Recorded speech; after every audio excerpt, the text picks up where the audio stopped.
আসসালামু আলাইকুম। তো আজকে আমি একটা ভিডিও নিয়ে উপস্থিত হয়েছি। তো এই ভিডিওতে যে বিষয়টি আমি আজকে দেখাবো সেটি হচ্ছে, একজন ডিলার যখন খাদ্য গুদাম থেকে চাল উত্তোলন করে, তখন সেই ডিলারের অধীনে যত ভোক্তা আছে, তো তাদের কাছে এসএমএস যাইতো। অর্থাৎ একজন ডিলার যখন খাদ্য গুদাম থেকে চাল উত্তোলন করবে বিতরণের জন্য তার অধীনে থাকা ভোক্তাদের কাছে বিতরণের জন্য, তো তখন তাদের প্রতিটি ভোক্তার মোবাইলে একটি করে এসএমএস যাবে। তো সেই বিষয়টি এখন হচ্ছে, ওই এসএমএসটা যাবে কি যাবে না, এটা চাইলে একজন ওসিএলএসডি সেটা নিয়ন্ত্রণ করতে পারবে। তো সেই বিষয়টি আমি এখন এই ভিডিওর মধ্যে দেখাবো যে কিভাবে সেটা করা যায়। তো এর জন্য যেটা করতে হবে, শুরুতেই আমাকে খাদ্য বান্ধবের যে ওয়েবসাইটটি আছে সেখানে আমাকে লগ ইন করতে হবে একজন ওসিএলএসডির আইডি থেকে। তো ইতিমধ্যে আপনারা হয়তো জানেন কিভাবে লগ ইন করতে হয়। তো আমি হচ্ছে এখানে একজন ওসিএলএসডি, দেখেন এখানে ওসিএলএসডি সিঙ্গার। তো আমি ওনার ইউজার আইডি দিয়ে আমি এখানে লগ ইন করেছি। তো লগ ইন করার পরে যেটা আপনারা দেখতে পাচ্ছেন, যে কোনো ওসিএলএসডি লগ ইন করলেই সেম এইরকম ইন্টারফেসটাই দেখতে পাবে। তো এখানে দেখেন, পূর্বের ন্যায় আপনারা জেনেছেন যে চাল উত্তোলন করতে গেলে এখানে চাল উত্তোলন নামে এই সেকশনের নিচে একটা বাটন আছে। ওসিএলএসডি যখন ডিলারকে চাল উত্তোলন করে দিবে, এই চাল উত্তোলন বাটনে ক্লিক করবে। তো আমিও তাই করতেছি। দেখেন আমি ক্লিক করলাম। ক্লিক করার পরে হচ্ছে এখানে ওই এলএসডি এবং ডিলার কি বলে ডিলারের যে তথ্য আছে, এখানে ডিলারের নাম, উপজেলা, বিভাগ ইত্যাদি তথ্য আগের মতো হয় স্বয়ংক্রিয়ভাবে চলে আসবে। অবশ্যই তাকে একজন রেজিস্টার্ড ডিলার হতে হবে, তাহলে না হলে তো কিন্তু সিস্টেমে আসবে না।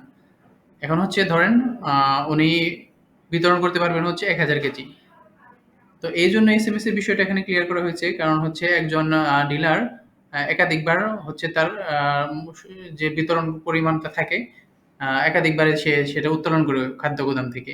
একবারও উত্তোলন নাও করতে পারে। যার কারণে এসএমএস এর বিষয়টা এখানে নিয়ন্ত্রণ করা হয়েছে। তো আমি ধরলাম সেই বিষয়টির উপর ভিত্তি করেই ১,০০০ কেজি উনি বিতরণ করতে পারবে। তো আমি ধরছি উনি এখন ৫০০ কেজি চাল উত্তোলন করবে। তো আমি এখানে ৫০০ কেজি দিলাম। ৫০০ কেজি দেওয়ার পরে দেখেন, আগে হয়তো কি যে ৫০০ কেজি দেওয়ার পরে সাবমিট করলে সেখানে হচ্ছে সবার কাছে এসএমএস চলে যেত। সব ওই ডিলারের অধীনে থাকা সকল ভোক্তার কাছে এসএমএস চলে যেত। তো এখন যেটা হবে, ওই সেলসডি যদি চায় বা ডিলার যদি চায়, যে ডিলার যদি বলে আমি এসএমএস চাই, তাহলে যে আমার ভোক্তাদের কাছে এসএমএস যাবে, তাহলে এই যে এখানে ২ টি টিক মার্কের অপশন রয়েছে, হ্যাঁ এবং না। যদি চায় যে এসএমএস যাবে, তাহলে এখানে চালের উত্তোলনের পরিমাণটা দিয়ে এখানে হ্যাঁ অপশনটা সিলেক্ট করে এই বাটনে ক্লিক করলে, সাবমিট বাটনে ক্লিক করলে এসএমএস ভোক্তার কাছে চলে যাবে। আর যদি বলে যে না আমি এসএমএস চাই না, আমার ভোক্তার কাছে এসএমএস যাবে না, সেক্ষেত্রে কি হবে, এই নাম অপশনটিতে সিলেক্ট করে সাবমিট বাটনে ক্লিক করলে তার কাছে আর এসএমএস যাবে না। তো আমি ধরতেছি যে এখন আমি এসএমএস তাকে দেব না। তাহলে সেক্ষেত্রে কি করতে হবে, আমি ৫০০ কেজি চাল উত্তোলন করতেছি, আমি সেক্ষেত্রে এসএমএস যাবে না আমার ভোক্তার কাছে। অর্থাৎ ওই ডিলারের আন্ডারে যত ভোক্তা আছে অনুমোদিত, তো তাদের কাছে এসএমএস যাবে না। তো সেক্ষেত্রে আমি পরিমাণটা দিব।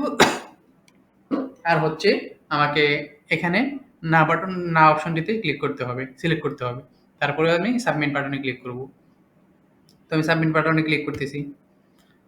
তো এখানে দেখেন আমাকে একটি পপআপ মেসেজ দিয়েছে, আপনি কি ৫০০ কেজি চাল ৫০০ কেজি চাল ডিলার দিতে চান? হ্যাঁ, আপনি যদি দিতে চান, একজন ছেলে যদি চাল উত্তোলন করে দিতে চান, তাহলে ওকে বাটনে ক্লিক করবে। তাহলে সফলভাবে ডিলারকে চাল উত্তোলন করা হয়েছে।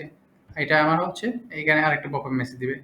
তাহলে আমি যেখানে যে চাল উত্তোলন করে দেখালাম, সেক্ষেত্রে এই ডিলারের অধীনে থাকা ভোক্তাগণ এসএমএস পাবে না। আর যদি এসএমএস পেতে চায়, তাহলে এখানে চালের পরিমাণ লিখে হ্যাঁ অপশনটিতে সিলেক্ট করে সাবমিট বাটনে ক্লিক করতে হবে। তাহলে এসএমএস পাবে। তো এটাই ছিল আজকের ভিডিওতে আলোচনার বিষয়। ধন্যবাদ সবাইকে। ভালো থাকবেন।